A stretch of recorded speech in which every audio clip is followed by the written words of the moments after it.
pessoal, tudo bom? Hoje eu estou aqui com o André Dias, André que é Senior Legal Counsel na Oracle. André, bem-vindo ao B2B Legal Conference. Muito obrigado pela oportunidade, Eduardo.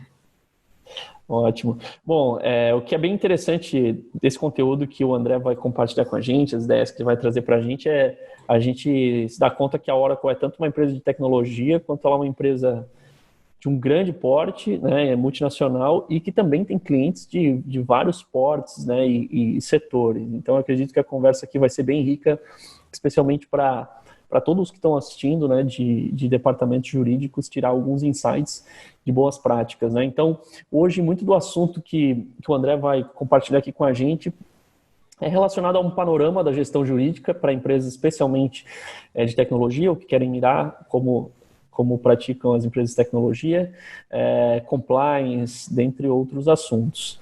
Bom, sem mais delongas, André, seria bacana, como sempre eu gosto de perguntar aqui, você comentar um pouquinho primeiro sobre a sua trajetória no jurídico e um pouco do geral do que é o jurídico de uma empresa como a Oracle. Legal. Bom, meu nome é André Dias, eu tenho aí cerca de 10 anos de formado. Comecei minha carreira em escritório de advocacia, com foco em propriedade intelectual. Então, eu fiquei 6 anos no escritório de advocacia e que acabou sendo uma ponte para eu migrar para empresas de tecnologia. Então, eu estou há cerca de 8 anos em empresas de tecnologia. A Oracle já é a terceira empresa de tecnologia, né? Cada uma com uma especificidade, algumas mais com foco em serviços, a Oracle Software, serviços na nuvem, mas esse é o ramo que eu escolhi, é o ramo que eu quero trilhar minha carreira aí. Eu acho que é importante, passadas as apresentações, eu falar um pouquinho do ramo de tecnologia, né? Um panorama um pouco geral, antes de entrar aí nos detalhes efetivamente jurídicos, dar um panorama geral para o pessoal do que é uma empresa de tecnologia e os possíveis serviços e produtos que uma empresa de tecnologia oferece. Bom, primeiro a gente tem aquelas empresas que têm foco em hardware, né, que comercializam desde os computadores que a gente tem na mesa, até aqueles supercomputadores para grandes empresas, os mainframes para bancos, empresas de telecom. A gente tem as empresas titulares de software, que licenciam direito de uso de software. Então, a gente tem softwares empresariais, desde para RH, os ERPs, softwares para logística, software para gerenciamento de recursos internos, os ERPs. E a gente também tem aquelas empresas mais com foco em serviço, que são as empresas que muitas vezes implementam os produtos das fabricantes. Então, muitas vezes os negócios são feitos por um combo, né? Eventualmente, um cliente adquire um hardware Oracle, software Oracle e uma empresa implementa, né, o projeto como um todo. Então aí a gente tem um panorama um pouco do que uma empresa de tecnologia pode oferecer. Claro que é um panorama bastante simplificado, né? A gente também tem as startups que muitas vezes oferecem soluções para um nicho de mercado específico. Então a gente tem as fintechs que oferecem soluções para as empresas do ramo financeiro, as lawtechs que oferecem soluções para escritórios de advocacia. Então, assim, eu dei um panorama meio separando por solução, né? Que carinha a solução pode ter? Ela pode ter uma carinha de serviço, uma carinha de hardware, uma carinha de licenças, uma carinha de serviços na nuvem. Aí eu queria falar um pouquinho para vocês também da nuvem especificamente. O que é a cloud, né? O que é a cloud computing que as pessoas tanto falam nos últimos anos, né? Até alguns anos atrás, as empresas tinham a necessidade de ter uma infraestrutura de TI própria, né? Um data center, um hardware com supercomputador e licenças de uso de software. O que isso significava? Que a empresa fazia um investimento, gastava lá seus belos milhões e não sabia se aquela capacidade de processamento adquirido ia estar de acordo com as suas atividades ou não. Porque a gente sabe que num ano uma empresa tem um faturamento, mas no ano seguinte ela pode ter metade metade do faturamento, e de repente ela vai ter uma capacidade ociosa de hardware, uma capacidade ociosa de licenças, sendo que ela nem tem aqueles funcionários. E o que em razão disso, né, muito nessa tendência, não só do ramo de tecnologia, como no ramo de carro, no ramo de casas, houve a necessidade de flexibilização. Essa é a palavra, né? Flexibilização. E nesse cenário surgiu o cloud computing, em que a empresa não tem o data center próprio. Ela só tem o seu computador, liga na internet e ela consegue ter acesso a todas as aplicações disponíveis. Então ela sobe todo o seu banco de dados na nuvem, que na verdade são os data centers do provedor. Isso vai muito em linha, por exemplo, com o Uber, em que a pessoa não é dona do carro, ela só utiliza pelo uso, com o Airbnb, em que a pessoa não é dona da casa, mas ela só utiliza aqueles dias, aquele final de semana. Então a nuvem fala muito com essa tendência de economia compartilhada, em que se paga efetivamente pelo uso e não pela propriedade do bem. Essa é uma diferença crucial entre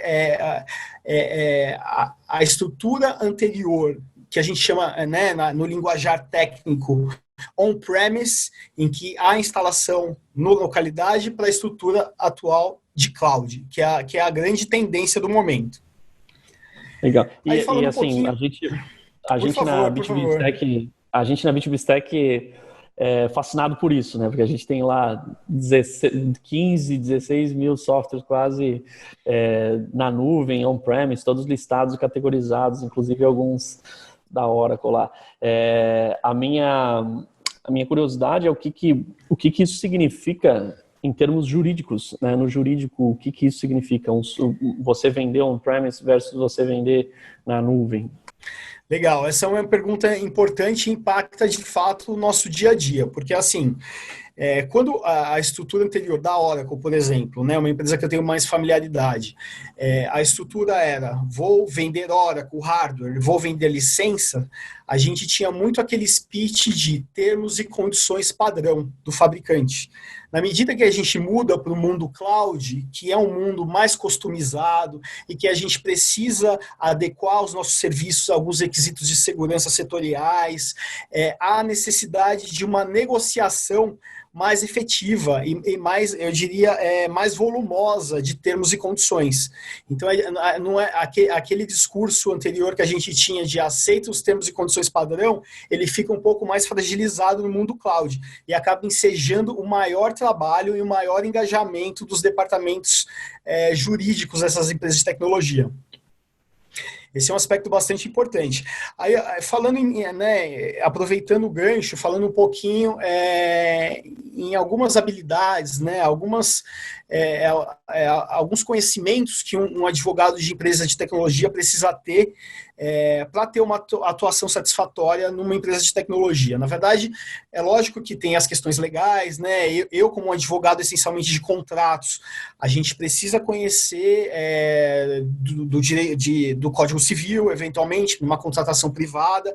A gente tem bastante treinamento e precisa conhecer de 8666, porque a Oracle, por exemplo, tem muitos contratos com órgãos públicos, tanto a 8666 quanto a 13.303, são leis que a gente tem bastante familiaridade.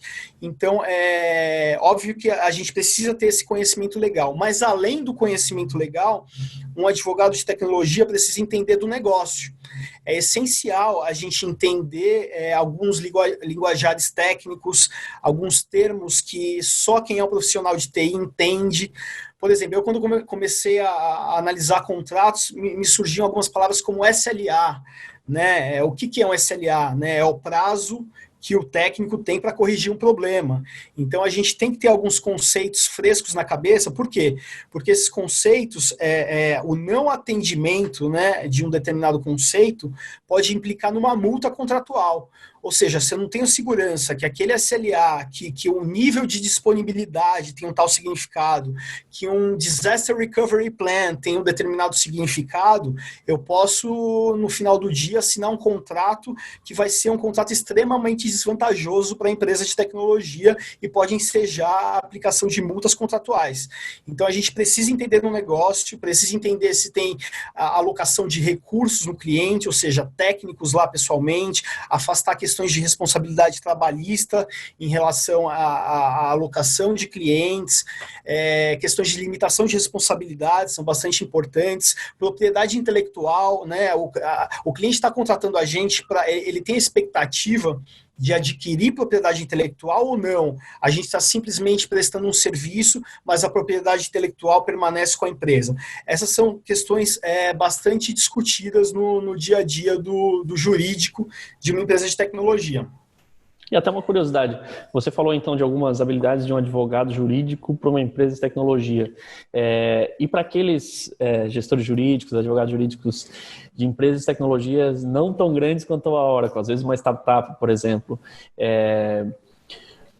claro que a Oracle é super robusta, tem times gigantes. Que dicas você daria para empresas menores de tecnologia, coisas essenciais que eles têm que olhar nos contratos ou boas práticas em si? Eu diria que é um desafio ainda maior do que o desafio que eu tenho, porque eu, como advogado de uma grande empresa, a gente tem várias políticas já sedimentadas, né? Então, ao longo de 40 anos de atividade da Oracle no mercado, isso foi colocado por escrito de alguma forma, né? Então, a gente tem políticas, já tem situações que deram errado e isso foi formalizado. Então, assim, moral da história, a Oracle é cheia de política, como outras empresas, como Microsoft, como, né, a Amazon, a serem seguidas. Para uma startup que está começando, tem algumas cláusulas cruciais que são importantes, né? A questão de propriedade intelectual, você tem que proteger a sua propriedade intelectual, questões de limitação de responsabilidades são bastante importantes também, para se houver um litígio, você eventualmente aquela responsabilidade ficar limitada a um determinado patamar.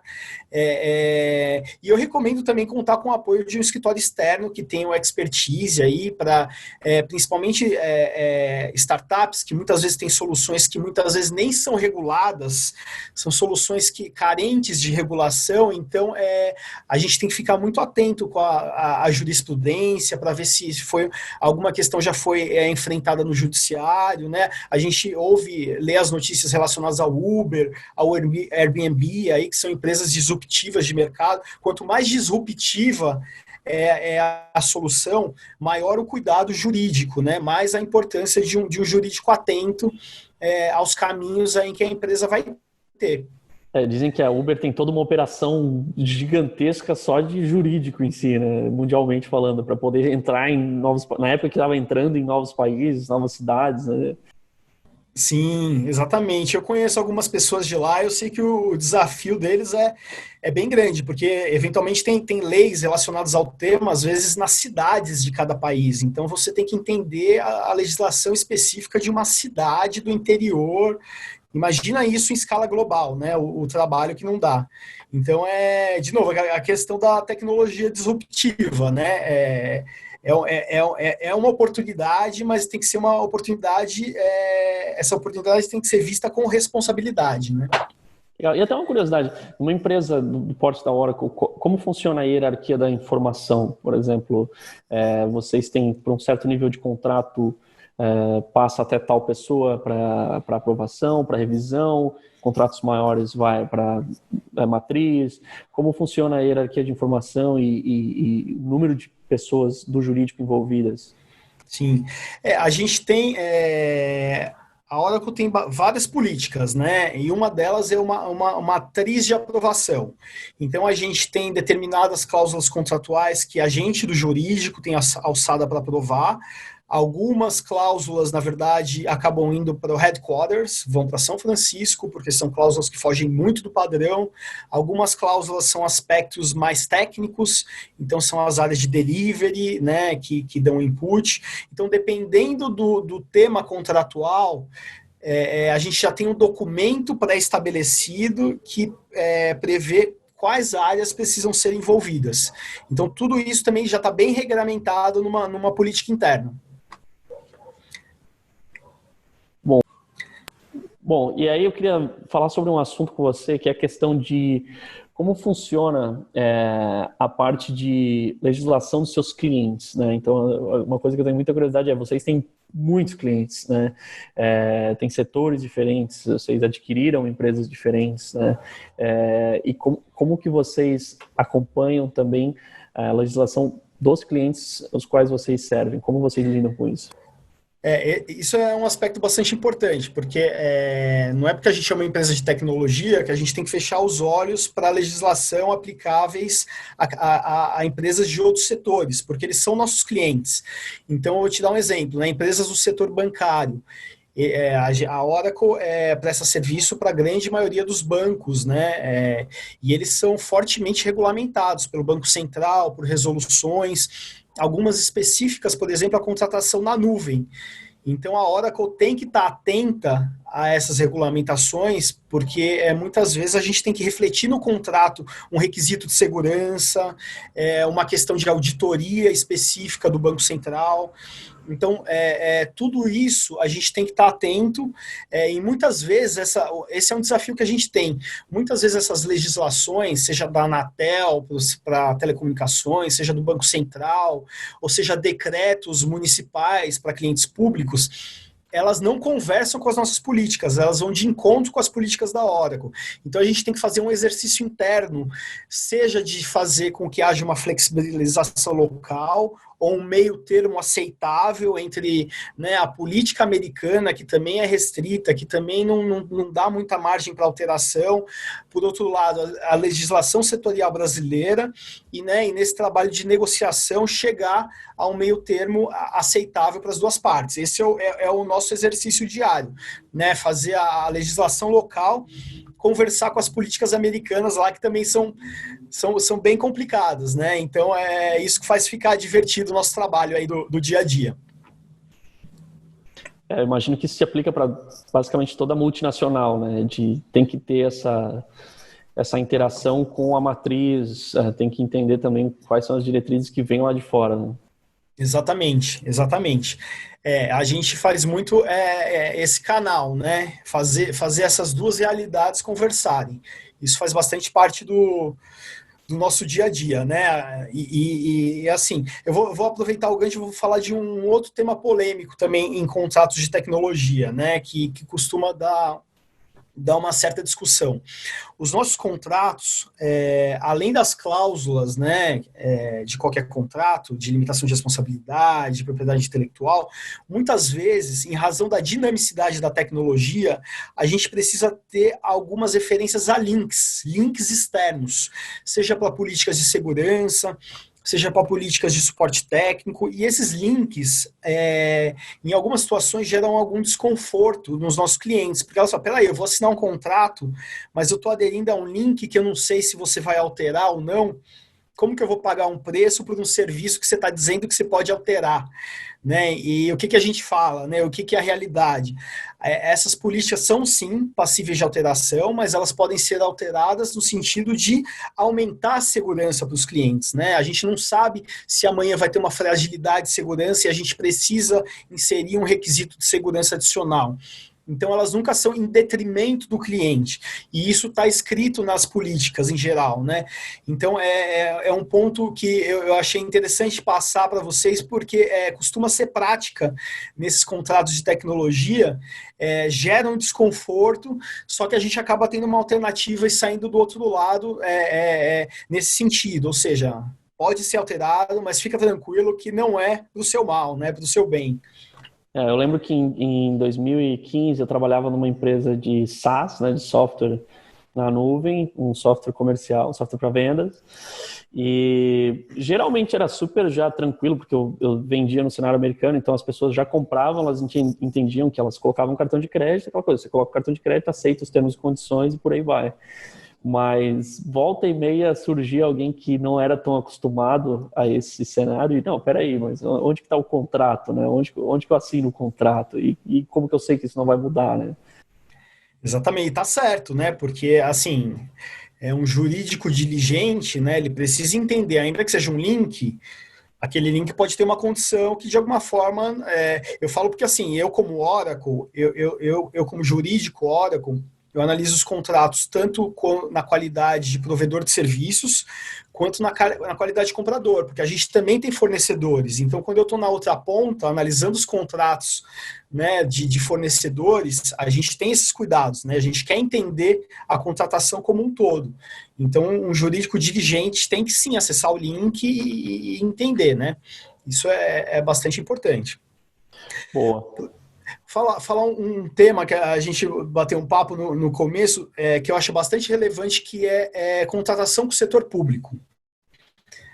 E é um tema bastante relevante, na verdade, né? A gente sabe que o setor público é um grande cliente, né? Porque principalmente no Brasil, em que a gente tem, né, as esferas municipal, estadual, federal, autarquias, sociedade de capital misto. Então, a gente tem uma série de empresas que consomem tecnologia, né? E consomem muita tecnologia. Inclusive, utilizam da tecnologia para a prestação de serviços públicos, que muitas vezes mudam aí a vida das pessoas e são essenciais. Então, assim, grandes empresas de tecnologia, muitas vezes, têm um modelo indireto de comercialização do setor público. O que isso significa? Elas não participam diretamente das licitações. Quem participa das licitações são os parceiros cadastrados, são empresas que têm contratos de parceria e elas revendem as soluções desses grandes fabricantes. E por que a gente tem essa estrutura, né? Na verdade, para garantir capilaridade, ou seja, uma empresa como a Oracle não teria condições de participar de licitações simultâneas no Brasil inteiro, em todas as municipalidades, nos estados, o volume é muito grande. Então, isso justifica ter empresas intermediárias que, de alguma forma, representam a Oracle e revendem soluções Oracle. E outro ponto importante é que, muitas vezes, essas empresas, que também são empresas de tecnologia, da mesma forma que a Oracle e outras grandes fabricantes, elas muitas vezes agregam serviços. Então, o órgão público, sei lá, a Prefeitura de São Paulo precisa de uma solução. A solução pode envolver uma solução da nuvem Oracle, mas também envolve a prestação de serviços. Então, essas empresas têm serviços agregados para integrar, para oferecer uma solução integrada ao cliente público. Isso acontece com bastante frequência. E qual que é o problema disso, né? Na medida em que a gente tem intermediários, né, fazendo essa interface entre o fabricante e o usuário final do setor público, a gente precisa se assegurar da idoneidade desses intermediários, porque à luz da lei anticorrupção, por exemplo, o fabricante pode ser responsabilizado pelos atos desse intermediário, um eventual ato de improbidade, né, qualquer questão. Então, a gente precisa ter programas de compliance bastante robustos, com canais de denúncia, a gente faz investigações, auditorias, a gente quer entender exatamente em que molde se deu o negócio. Então, um programa de compliance robusto é essencial para que esse modelo indireto, né, tanto o modelo direto, né, que é as nossas relações diretas, mas também e principalmente nesse modelo indireto, porque no final do dia é o nome da Oracle e de outros grandes fornecedores que estão, né, o objeto do negócio é o nosso nome, né? Legal. Bom, e aí uma pergunta final que eu queria te fazer aqui, que basicamente todo mundo está falando sobre, e a gente tem que falar sobre, que é a questão de estamos aqui em plena quarentena e, né, em momento de coronavírus. Como que vocês, numa empresa do porte da Oracle, estão olhando para o futuro do jurídico de dentro da empresa, né, considerando questões desde LGPD, que teve também foi postergado e tudo mais, apesar que vocês já são compliance, tem a compliance lá fora, né, com GDPR e tudo mais, e outras questões que talvez vão surgir com esse novo mundo aí que está surgindo. Qual que é a visão sua desse futuro? A LGPD, de fato... Não, primeiro essa questão do trabalho remoto, né?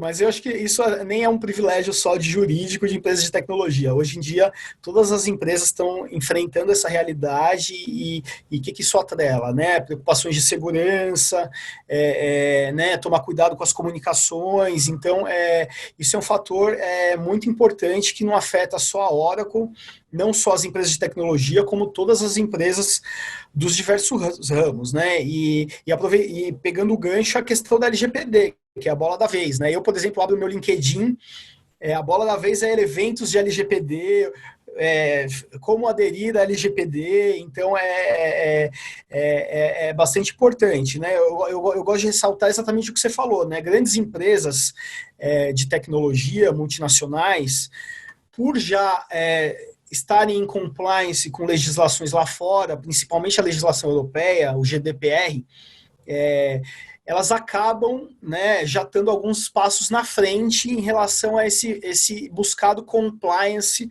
à LGPD.